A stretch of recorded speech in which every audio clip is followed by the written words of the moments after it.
বাড়ি আপনারা ক্ষমতায় গেছেন।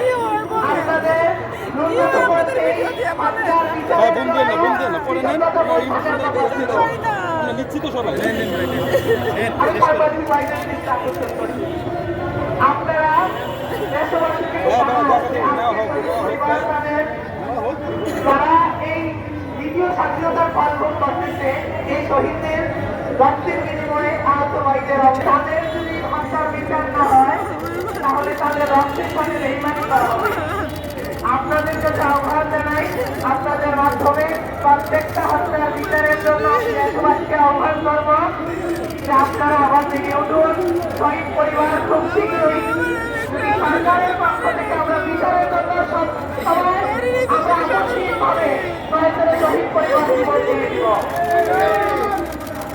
আপনাদের কাছে আমি আহ্বান জানাই যে সবাইকে আপনারা সবার কাছে আমাদের মেসেজটা পৌঁছে দেন। যদি আমাদের এই বিচারের জন্য কোনো প্রবলেম না হয়, শহীদ পরিবার রাজপথে যদি নামতে হয়, তারা যদি নামতে চায় আমরা নামতে প্রস্তুত। আপনাদের এবং দেশবাসীর সহযোগিতা কামনা করতেছি। এমনকি সারা বাংলাদেশের শহীদদেরকে প্রতিনিধি করার জন্য যে আহ্বায়ক কমিটি করা হয়েছে, জুলাই 24 শহীদ পরিবার সোসাইটি, আমি দীর্ঘায়ু কামনা করি। আসসালামু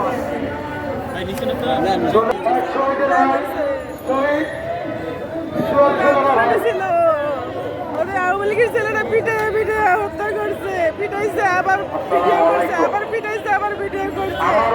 4 দফায় মারা দিল। কোন জায়গায় কোন এলাকায়? এখনো জানি না। আমার বাবা তো রাজনীতি করে না, কোনো দল করে না, ও তো মাদ্রাসাকে শিক্ষা মাদ্রাসায় পড়ালেখা করে। মাদ্রাসায় কালকে বড় মাদ্রাসায় সে নিহত হয় কয় তারিখে নিহত হয়? ও নিহত হয়েছে 14 তারিখে, মারছে 4 তারিখে, আবার 14 তারিখে পিটাইছে, এর আগেও পিটাইছে 4 তারিখে। আমার বাবার একটা কথা কওয়ার সুযোগ দেয় নাই, রক্তাক্ত করে শেষ করে দিছে। আমি ভাই শুধু বিচারটা চাই, আমার কিচ্ছু চাই না, সরকারের কাছে কোনো দাবি নাই আমার, শুধু বিচারটা যেন করে।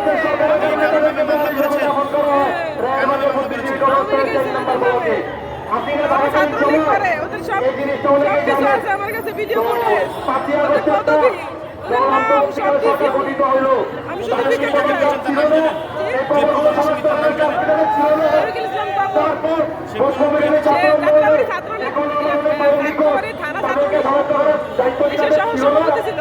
তার সবকিছু আমার কাছে আছে, ভিডিও ফুটেজ আছে, তারপরে তার পদবি আছে, সে ছাত্র সাহিত্যতার কর্মীর সাথে মিশত। আমার ছেলেকে আমাকে খবর দেয় না, মাটিতে পালায় রাখে, তারপরে আমার হাসপাতালে মারা গেছে কিনা সে বুঝতে হাসপাতালে আসে। এত নির্মম, এত অত্যাচার করছে, আমার বাবার আঙ্গুলগুলো উল্টে উল্টে ভাঙছে, হাতগুলো ভাঙছে, বুকের কাঁটাটা ভাঙছে, আমার মালিকের বুকের কাঁটাটা যখন ভাঙছে আমার বাবার কেমন লাগছে। কতবার মা মাকে চিল্লাইছে, আমি মাথারে বাজাইতে পারি না। আপনাদের কাছে একটা দাবি আমার, আমি জানি হত্যাকারীদের বিচারটা সঠিক মতো পাই। কি হয় এত প্রেস করে বলেন, কি হয় এত দাবি করে? আমাদের বিচারটা তো আমাদের বিচারটা সিনেমিনি খেলা হইতেছে। এখন তো অনেক আসামি ধরা হচ্ছে, থানা থেকে কি বলা হচ্ছে আপনাকে? দলকে আমরা রিমান্ডে নেবে, তারা সিনেমিনি খেলে। রিমান্ডের কথা বলে 3 দিন আগে ঠিকই তারা রিমান্ডে কোনো মারধর করতে পারে না। তাদের কাছে বলে জিজ্ঞেস করে, বলে আমরা কিছু করি নাই, ওই পর্যন্ত শেষ হয়ে যায় 3 দিনের রিমান্ড। 3 দিন রিমান্ড হলে ওরা ভিডিও ফুটেজ আছে, তারা বলে আমরা নাই। পুলিশ দেখতেছে যে তারা আছে, সবাই দেখতেছে আছে, সেটা নাকি ফরেনসিক করা লাগে। তারা সিনেমিনি খেলতেছে করে নিয়ে। এই তদন্তে যে পুলিশ আছে তার নাম জানেন? তার নাম কি? তার নাম ইয়াকুব রহমান।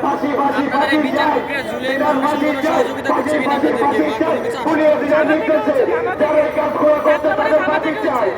জুলাই ফাউন্ডেশন থেকে আপনাদের যোগাযোগ আছে কিনা? জুলাই ফাউন্ডেশন যোগাযোগ থাকার পরে এটা ভিন্ন একটা সংগঠন আজকে আপনারা খুলতেছেন সোসাইটি, জুলাই 24 শহীদ পরিবার সোসাইটি, এটা কেন খুলছেন আজকে বা এটার সাথে আপনারা কেন এটা কেন খুলছি? কারণ আমাদের শহীদ পরিবারের যত সমস্যাগুলো এগুলো ব্যক্তিগতভাবে কোনো সংগঠন দেখতেছে না। জুলাই ফাউন্ডেশন শুধু তারা কিছু অর্থ বিনিময় করছে, তারা তো আমাদের বিচারটা করে দিতেছে না, তারা আমাদের কোনো পরিবারের কোনো কাগজপত্র ঠিক করে দিতেছে না। আমাদের যত সুবিধা অসুবিধা আমাদের মতো করে কেউ ভাবে না। তাই আমরা চাইছিলাম আমাদের একজন আরেকজন থাকতে পারি। আজকে আমিও মর্মাহত, আরেকটা ভাইও মর্মাহত, আরেকটা মাও মর্মাহত। সে তার হৃদয়ের কথাগুলো আপনাদের কাছে বলতেছে না। আর আপনাদের প্রেসগুলো কি করে জানেন? যারা হাইলাইট হয়েছে তাদেরকে আবার ডাকে। যে মা অত্যন্ত অঞ্চলে পড়ে আছে তার কথা কেউ শোনে না ভাই, তার কথা কেউ শোনে না। তাকে বলার মতন, তাকে দেখার মতন কেউ নাই। আমরা চাই প্রত্যেকটা শহীদের কবরগুলো জিয়ারত করি, তাদের মায়ের ব্যথাগুলো শুনি এবং তাদের জন্য সুবিধা অসুবিধা যা আছে আমরা আগে করে নিতে চাই। তাই আমাদের সংগঠন